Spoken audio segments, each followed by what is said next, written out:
Hey, we back, and this time I'm on Chrome. It's been a while. I'm still talking about Mudae because I'm going to be talking about Mudae Premium today.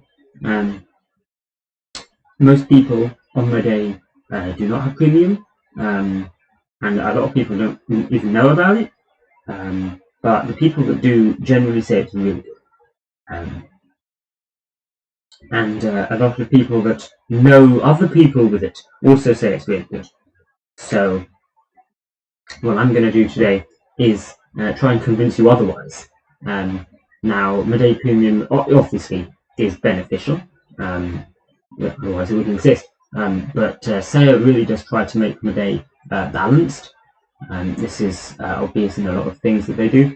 And Mudae Premium is no exception to this. Actually, most of the things that Mudae Premium gives you are not huge benefits in Mudae in order to try and keep it balanced. I personally do not have Premium because I do not think it's worth it. Obviously, someone out there needs to get Premium or Mudae would not continue to run. I'm not saying don't buy Premium.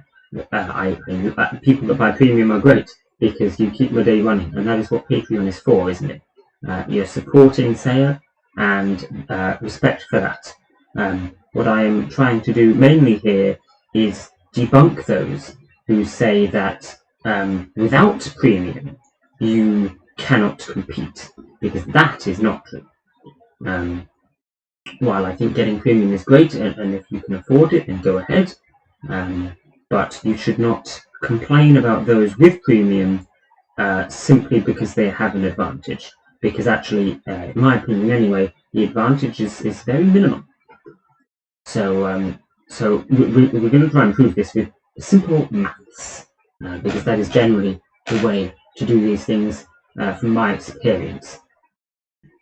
I'm going to go through each of these different perks here and give a bit of a rundown of what they actually give you and how it affects things. So we'll start at the bottom. We have player premium. So what do you get? 8 rolls per hour. This obviously is a huge benefit. I can't lie about that. 8 rolls per hour is pretty big. Especially recently, what with rolls per hour being reduced so much because of the API limits, this is pretty much doubling your rolls per hour. It really depends on the server as well, because some servers do set it lower. I've got one server where default is 3 rolls per hour. Now this is like quadrupling your rolls per hour. So this, you have to admit, this is big. It'll help with your claims, it'll help with your kakera, it'll help with your keys. So this is the thing that you want here. This is what Mudae Premium is for. It's for the extra 8 rolls. Now, that is not to say that it is the be and all and end all of everything. First of all, obviously, most servers don't set you at default 3 rolls. So normally it's about double your rolls, which is not quite as big, although that is still pretty big. However, what you can consider is late game keys grinding, because that is generally the longest, most arduous bit of Mudae. If you are trying to grind keys, trying to get them soul lists, for example, I'm over here with my keys. Let's take this server for example. I go in here. How many rolls have I got? Without Premium, mind, 21. In fact, I've got even more. And say here, 35. Now that's a significant number of rolls. Is 8 rolls helping me that much anymore? It's still helping for sure, and it still would help with the keys grind. But you see, as you get later game, the 8 rolls make less and less difference. That is something you have to keep in mind. So yes, the 8 rolls is huge. It really does help you out. It's not the be all and end all of everything. 5% plus capital. This is pretty small. You can tell this just by the percentage. 5% is not a large percent. Actually, this is going to be getting you more kakera than anything else, just because you'll have better kakera reacts. This basically doesn't help. I mean, think about it. Let's say from your DK you get about 200 per day. This is 10 kakera per DK extra. Does that really help you? No, not really. I mean, you get more if you've got like Mudae pins, but like if you're getting pins, you're getting like 1,000 kakera from DK, then it's an extra 50. If you've got like maxed out pins, then 50 kakera really isn't helping you either. So this doesn't help much. All in all, it's at best with max badges like a couple of extra 100 kakera a day. So yeah, and that's with max badges. So yeah, this isn't huge. Don't worry too much about this. 1 MK per hour. This I don't think actually helps really at all, because you should be rolling a kakera pretty frequently anyway if you want to be. If you've got your purse rare on minimum, set rare also can be used. It's the same thing, isn't it? If there's enough claims on the server, if you're rolling every hour, etc., you'll be getting kakera. So what this mainly is helping with, actually, is people that don't want to roll.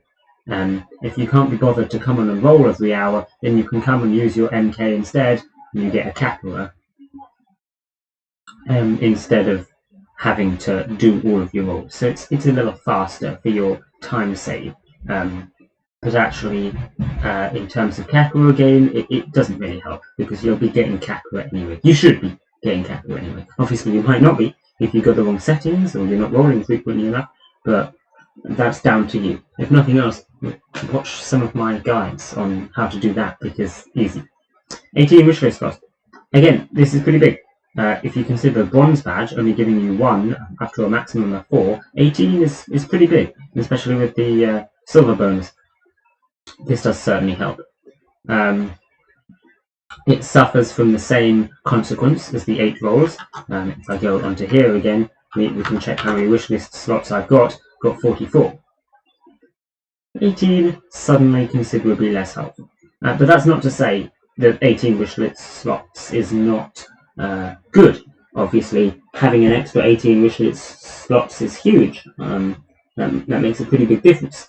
But the point is, again, especially late game, it's really not the be-all and end-all of everything. Even combined with the 8 rolls, you can still get plenty of good wishes without having it.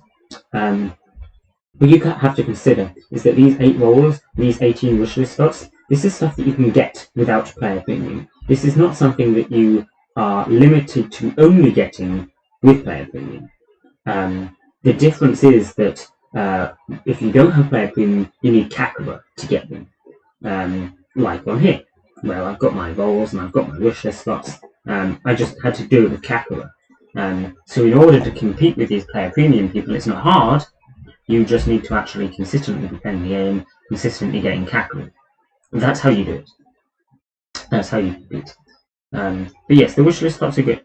Again, player premium is totally helpful. But do not think that you can't compete with these people just because they have an extra 18 wishlist slots and an extra 8 rolls, because actually you can have that as well. You just need to get kakera. Like, Mudae is a free-to-play, free-to-win game. Right? Daily kakera available every 10 hours instead of 20 hours. Again, this helps. I mean, not much. I talked about this in a comment before. Someone thought that DK was your only method of gaining kakera, and because of this, that they would double the total kakera gain of a premium account. That's not true. Your kakera gain is basically the same, actually, as a premium account. This will help them get rarer kakeras, but not significantly, especially if you've got Sapphire 4, then you'll be getting like exactly the same kakeras as them. And this only does 5%, we've talked about all these already. This, again, doesn't help a huge amount. It's an extra couple of hundred a day, and that's not huge. With max badges, you're getting about 8,000 per day. So an extra DK, with gold 4, it makes a bigger difference. If you've got max badges, then a DK is worth about 1,000 kakera. So then it's about 1,000 kakera per day, which is definitely worth having. But consider that this was only a couple of hundred per day. This is 0 basically, as long as you're bothered to roll. And this is 1,000. Then you're getting, say, 1,500 kakera per day from your player premium, and in comparison with 8,000, it's not a super large percentage. Non-player premium accounts are certainly competing with that, right? So yeah, this helps. It's great, but don't think too much of it. It doesn't double your kakera gain. It really doesn't. It just an extra couple of hundred per day. Disable list increased capacity. 40 plus series and 5,000 minimum overlap. This is where a lot of people think premium is that makes it worth. Because if these 40 series, a lot of people find themselves limited by the 10 default, think it should be a lot higher. And this is something that a lot of people don't realise about Mudae disables. If I check my disable list for actually game mode 2, right, give me a sec, check my disable list on here, you can see I'm using 5 of my 10. In fact, it's now 11 because of kakera towers, so that's fun. But I've always been using 5. In fact, I was until recently in fact still on a lot of servers, I'm using 4. I have a lot more disables on here now, so I'm using more, but that's because of KLs, so that's another matter. Actually, when I have 20,000 overlap as per normal, I use 4 of these 10. Actually, using more is not necessarily good. It's the overlap that you need to be hitting, the number of characters that are disabled, not the number of series. The number of series disabled doesn't help you. You want the series to be as big as possible. And if you're putting multiple big series in your disable list, they're going to overlap. And that's what the overlap limit's about, right? So by putting these separate companies like Kakera and Western have like 0 overlap, because Kakera doesn't make Western stuff, right? Shogakukan and Kakera basically don't overlap because it's 2 separate companies, right? If you are putting 50 different animes on here, or from like 50 smaller companies maybe, something like that, or from different genres, you're going to be getting so much overlap. Your disable list is wasted because you can only have 20,000 overlap. If all your stuff is in the list 4 times, you're only getting like 5,000 actual disables. It's useless. It doesn't help you. So actually, having less series disabled is beneficial, as long as you are hitting your overlap, which I'm not at the moment. I'm a few thousand off because I haven't bothered to update it since I last did my kakera opening. But that's another matter. Normally, you just want to be hitting your overlap with as little series as possible. So these people out here with 50 series on their disable list, it's not helping them, right? The bit of this that does help them is the 5,000 maximum overlap. That bit's helpful. But 5,000 maximum overlap, default is 20,000. So it's only an extra, 20%. I mean, it's helpful. Of course it's helpful. But an extra 20% it's not game breaking, you know? This is fine. You don't stress about it. And people that actually use these 40 series are normally doing worse. If you look at the 40 series that they've got, check their disable list and check how much actual disabled they've got. See, it says here disabled. Compare that with their overlap. Because I guarantee that if you've got someone with 50 out of 50 on their disable list, that this number is nowhere near this number. You see, my one here is actually higher because I use toggles. If I didn't use toggles, then these would be pretty much exactly the same. This one would be a couple of hundred lower. Because, of course, there's a little bit of overlap in mine. Of course there is. You're going to have some overlap. I did actually once get it to have 0 overlap. That was very cool. But it's basically never going to happen. You're going to have a couple of hundred overlap. But I bet these people with 50 out of 50 have like half the number here that they do here. That's not good. That's a bad thing. Look at the ratio and see how good their disable list actually is, because I bet it's not as good as they make out. Do those 50 disable lists? They're not that helpful. But yeah, 5,000 overlap helps, for sure. And then the game mode 2 limits lowered by 10%. Again, this helps. It's actually less helpful than this because this is 20% and this is 10%. But yeah, of course it helps because you're getting slightly less bad characters. It's more disables, you know. Why not? So that's kind of cool. Access to Wish series, command that lets you wish 5 series not affected by kakera perks. This is your quality of life. Since it's not affected by kakera perks, this doesn't increase your chance of rolling any of these 5 series. So in terms of balance, it's exactly the same. Don't worry about it. It's quality of life because what it means, it'll ping you when those series are rolled, and it kind of broadcasts to the server that you want those 5 series. But yes, it's not actually helping you in terms of getting characters because it's not affected by kakera perks. So don't worry about which series. It's just quality of life. And then that's everything from there. So yes, this has a couple of useful things. We've got 8 rolls per hour. We've got the 18 wishlist slots. And that is the majority of what we're talking about today. We'll go through these other ones because there is a couple of extra things added on. So we have here improved set claim. This is server premium, by the way. So yeah, premium for the server. Set claim, which allows everyone in your server to roll to claim every 2 hours. I mean, if you want it, then sure, that's great. Because it allows everyone, it makes the same difference to everyone. So this doesn't help anyone really. None of the server premium stuff does really. This is just kind of nice if you want it. Again, some servers are not going to even have minimum. I could set the claim hour to once every 10 hours if I wanted. I don't need premium to do that. So it's just another setting, Set rolls, again, same thing. You can have 2 plus max rolls. Set rolls 15. It affects everyone the same, so that there's no bias there. Set layer 6. If you want to spawn even less already claimed characters, again, affects everyone the same, except for plus layer people, I suppose, but that's not premium specific, so who cares?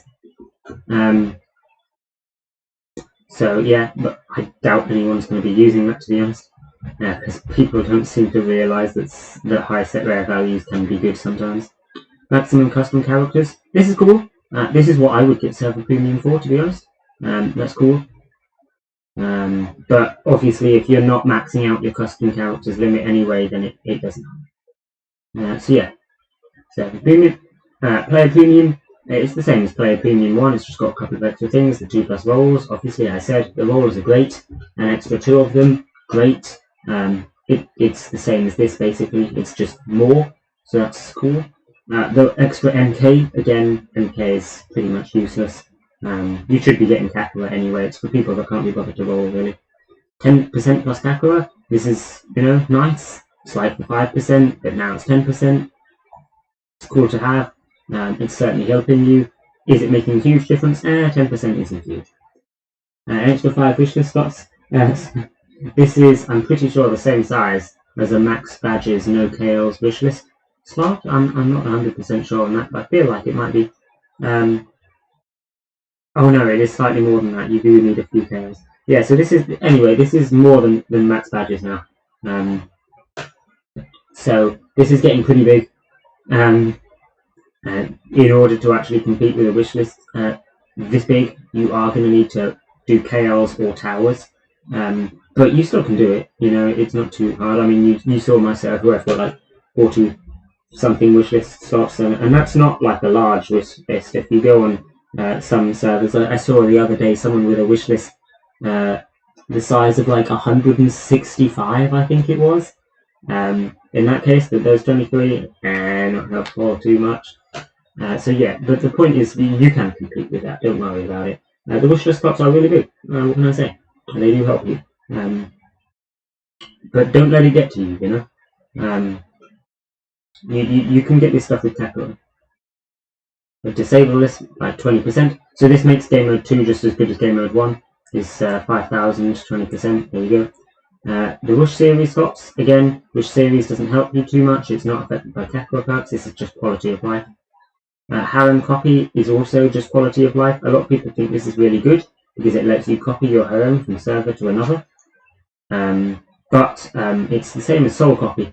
The reception server must have invited Mudae very recently. The owner of the reception server must confirm the command. And so on public servers, this isn't going to be the case. Neither of those two are likely to be accepted. So harem copy is not too great. It's, like I say, the same as soul copy.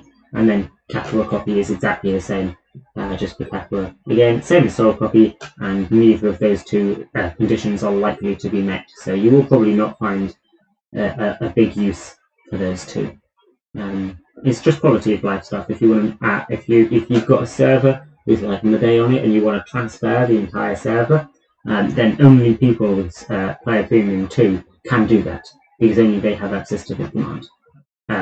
But do you really transfer Mudae's server that often? No, I don't think so. So let's move on. Next premium, player premium 7, premium 1. Server premium 2 is exactly the same stuff again. You've got set claim down to 60, claim every hour instead of 2 hours. It affects everyone, so there's no bias, but it's nice to have. Set interval is quite useful for people that have a lot of servers, want them to be resetting at equivalent times, resetting at the same time, or not resetting at the same time, whatever. So that's kind of useful. It does give a slight bias to the people that have admin, the people who presumably set up the server premium.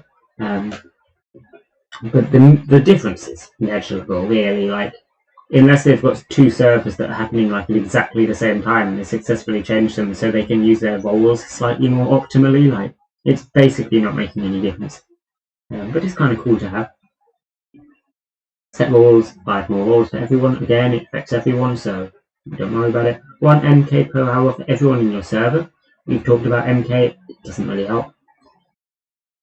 Possibility to create a 3rd and 4th instance is kind of cool.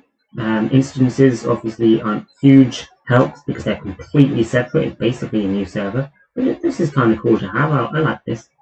I would use that. I would think up a use for it if I had it. Improve set there 10. Again, I don't know if anyone is realistically going to be using that, but it's not bad if you want to. Maximum custom characters increased to 1,000. Like, damn, who is filling up 100 character slots? But sure, that's nice. Premium tier 3. What is this even? Oh, 1 player premium and 1 server premium. Right, yeah, I see. I get it. Yeah, so that's just a combination thing. And these are all just combination things down here. Yeah, this is all just combination stuff. Yeah, so we're all done basically. The best you can get is this player premium too. It definitely does help you. The roles and the wishlist slots really is what you're going for. The disables are not as good as people think. It really doesn't help you that much. All of this stuff does help you very much. It all helps you. There's a lot of quality of life stuff, like the MKs, the Wish series, Harem copy and Kakera copy. All this stuff is just quality of life, right? It's not actually making a huge difference. And obviously all of the server premium stuff, other than arguably set interval, that's all non-biased, so that's just cool to have, I guess. For the player premium stuff, it totally helps. And if you want to get that stuff, you want to have an advantage, then go ahead. I respect that. And helping out Sayo is great because I love this bot, and I think more updates the better, But please just don't put premium players so much higher than yourself in terms of ability to play Mudae, because everything that you can get with this that actually helps you can get with kakera, right? The extra rolls. You can get this many rolls with kakera easily. It's not even a huge problem. The wishlist slots, 23 is a very large number, but again, you can get it with kakera. KLs will get you that much. It's going to take you a lot of kakera, but you'll get the other stuff on the side that you'd be getting anyway, like the RT cooldown. So you're going to be getting it eventually, The 10% kakera, you obviously, that's one thing you can't change, but 10% isn't a huge amount, so you don't have to worry about it. And then the only other thing is the DK, which is just like an extra 1,000 a day, which is nice. That's certainly nice, but again, it's like the 10% kakera, it doesn't get up too much. These helpful things. The disable lists you can get even with towers now pretty quickly. Pretty sure. I can't remember exactly how much you get for the towers, but I bet you get these 5,000 disable lists faster with towers than you do with KOs. And anyway, especially with the increase of towers, this stuff is not out of your reach. You can get this stuff on free to play without too much issues. You just have to get the kakera, put the time in. So yeah, that's all I've got to say on the matter. Do I recommend getting it? Honestly, I don't. I don't have it. But that's not to say that you can't if you want it. It certainly helps. Of course it helps. I don't want people thinking that I think it doesn't help. It obviously helps. And if you have player premium, then, good job. But I just think people overrate it too much. I see people complaining that they can't possibly compete with these player premium people because they have so much of an advantage. And it's simply not true. It's simply not true. These player premium people, they basically get a free pass for a bunch of capital upgrades, as well as some quality of life stuff. And it's great. I love it. The idea, I mean. But don't be relying on it, Anyway, I've waited for long enough about this, so I'll leave it there. Bye!